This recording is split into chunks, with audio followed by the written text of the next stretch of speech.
So today we're going to be taking a look at a scenario where the northern and southern hemispheres go to war. Now the equator is the line that splits the world in half. It runs through all of the blue countries here. Now I did do something different here. If the equator touches any of the countries, then it automatically goes to the southern hemisphere, just to give it a little bit more power and fairness. So for example, the equator barely goes through Uganda and Somalia, but since it does touch the line, it's still going to go over to the southern hemisphere just to balance it out. And overall, this is going to make play for a pretty interesting video. So if you do enjoy it, make sure to leave a like on it and subscribe to the channel if you're new. Aiming for 100,000 subscribers soon. We're currently at 94,700, so around 5,000 more to go. We are almost there. There'll be a big live stream for that when we do get close, probably around 99,500. But anyway, let's go ahead and jump right into the scenario. Now, of course, there's one obvious big difference between the two sides, and that is the military might.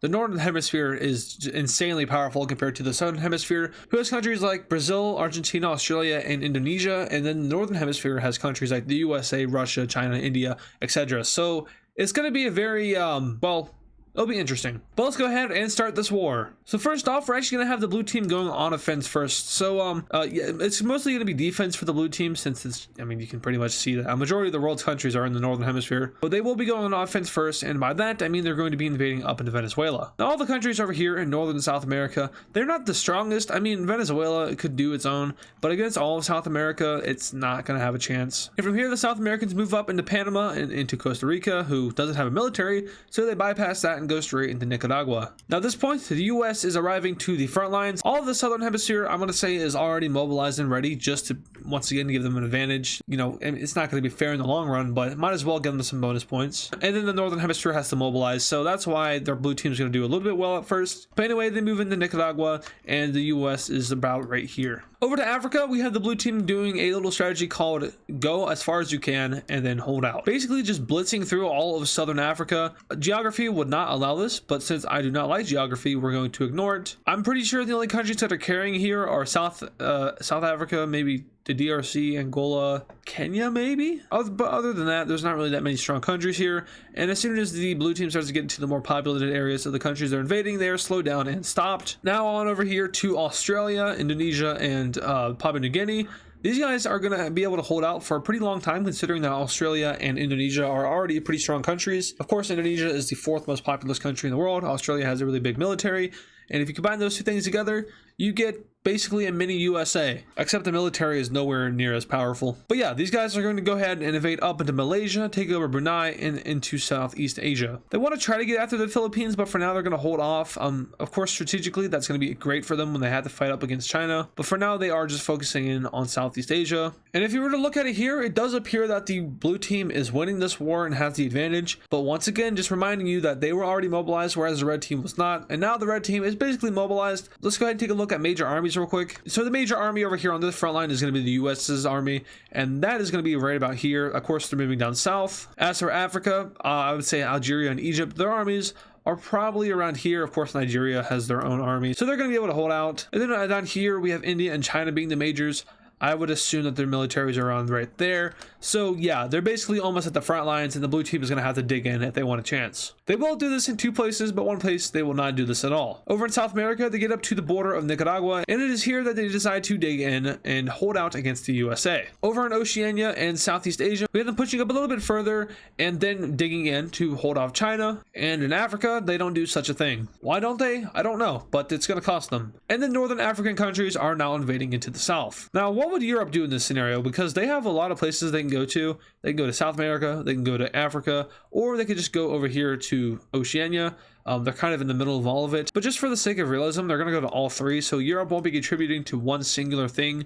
They're just going to be contributing to everything. But yeah, Northern African and European troops just stomping all of South Africa. They now move into Somalia, free Somaliland, and move down into Kenya and Uganda. From here, they meet up with this lake here, which is the Lake Victoria. And from here, they decide to make another campaign over here on the west coast of Africa. Down they go into these countries. They go into Gabon, they go into the Republic of Congo, and eventually to the DRC and Angola. And now, finally, they're going to invade from up north into the DRC. So overall, their strategy is basically just slumping down the coast, taking over as much as they can Japan and then invading up through the middle. Overall, this does prove to be an effective strategy against South Africa, but this probably wouldn't work in many other places. Eventually they get down to Namibia and into Mozambique, and here we have the start of the surrender. The big wave of surrenderings happens. So Malawi, we have Zambia and Zimbabwe, Angola surrenders, Namibia, Botswana, Mozambique, Madagascar surrenders even though they weren't even touched, and South Africa, Eswatini, and Lesotho are the only countries that hold out.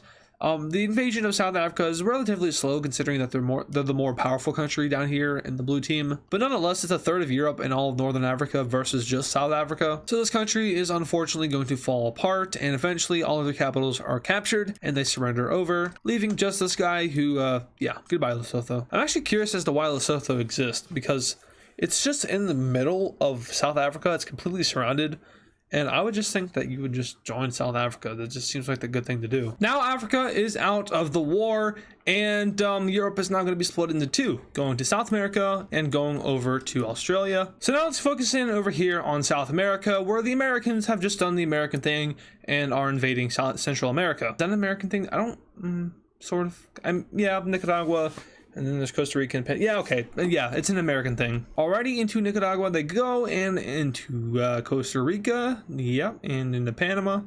They're going to hit a little bit of a speed bump here, but that's no problem for them because they're going to go ahead and build around that speed bump. All right, and into Colombia we go. Now, South America is obviously a very vast plain, and it's going to take a while for them to invade all of it. But for now, they're going to start up north in Colombia and work their way around the country, mainly focusing in on the coastal areas. But now let's go ahead and jump back over to the oceanic region, where China and India have broken through their front line as well. The Indonesians and Australians first are going to go after the Philippines, though, and they're going to take over their southern island. And from here, the island hop around just a little bit, but eventually they are stopped by the Filipino army and they're no longer able to advance up north to, well, Manila. So now going down, they go down. That's exactly what they do. They enter into Malaysia and face a pretty hasty defense, but unfortunately it's not enough. And now the Asians can make a decision to either go after Borneo or then go after Indonesia and take out their more popular islands. And they probably made the more smart decision to go after the more populous islands, including Java. So they make a landing over here and split this island into two. Eventually we just have a complete collapse over here. The Indonesian army is forced to go back to Java to protect the capital area, and now the red team is going to make a landing over here in Borneo. The focus again all around the coastal areas, and finally make a landing or make a push into Malaysia. They focus in on recapturing this country, and that's exactly what they do, with Malaysia being fully reestablished. From here they seep in from the borders of Malaysia and push all around the island until eventually all of Borneo is forced into capitulation. Now the Philippines here, they have been occupied for a little bit, and they're like, hey, help us out, and then China's like, no.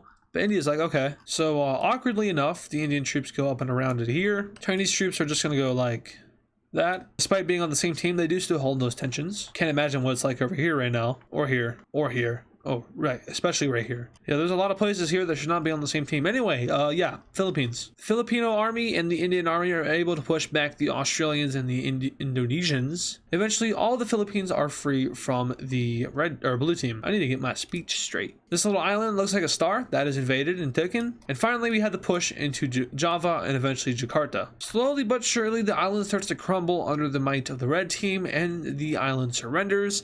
Following this is the complete collapse of Indonesia and the eventual surrender of the government. Papua New Guinea doesn't know what it's doing, so it just kind of falls over. These little islands, you know what? Sink them. This is probably like the 4th or 5th video in a row that I've sunk all these islands, and just honestly, I love it. But now here comes the tedious task of invading Australia, and the red team is going to make a plan on how to invade this ginormous country. For now, we go back over to South America, where the US has done some more American things. They invade into Venezuela and around this little gulf here, which I'm pretty sure is called the Bay of Venezuela or something like that. Gulf Bay something, I don't know. Is there really that big of a difference? I mean, yes, there is a big difference. You have Tampa Bay, and then you have the Gulf. So yes, there is a difference. But then again, this is kind of comparable to the Chesapeake Bay in a way. All right, this is actually technically a gulf. So yeah, that's interesting. But now the Americans are going to invade into Ecuador and pretty much just demolish this country. Poor old Ecuador. From here, they expand their front in Colombia, which allows them to expand into Venezuela, freeing the country from South American rule. And now they go after the, well, apparently they're called the Guianas. I don't know why. I mean, you guys, I looked at the comments on that video. You guys said that it's just called the Guianas together, even though Suriname's in there. So we're going to ignore Suriname's existence. I agree with you. Let's call it the Guianas. Anyway, Venezuela, free. Colombia, not so free. Peru? No you. Okay, I really wish I never said that, but I'm gonna leave it in the video though. It's the kind of thing you guys would find funny, right? Okie dokie. So Brazil and Argentina and maybe Chile versus the world, and also Australia versus the world.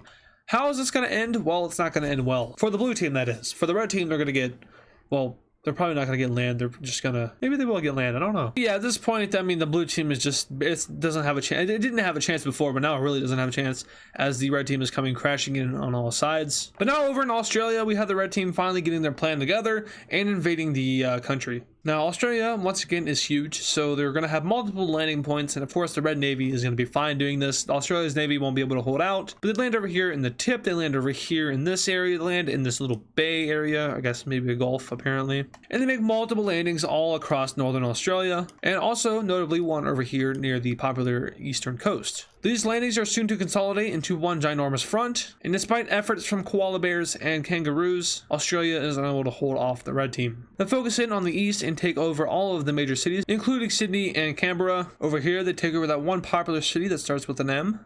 Is it Melbourne? Melbourne? No, that's actually over here. This is Perth. They took Perth. Let's see, Australians, I'm almost there. I'm getting it. Now they took over Melbourne, and now Australia's going to surrender because it's just the outback. Of course, the citizens can go there, but the citizens will most likely die, although maybe not because they're Australian. But basically, just don't go here. Don't go there unless you want to die. If you want to die, go ahead, but it'll be a very painful death. New Zealand? No. Absolutely not. Now it's up to Brazil and Argentina and a crumbling Peru who just surrendered over. And now multiple countries are starting to submit their forms of surrender until eventually it literally is just Brazil and Argentina. The US comes sweeping in from the north. They take over the Amazon, burn that thing down, kill the environment. Yay.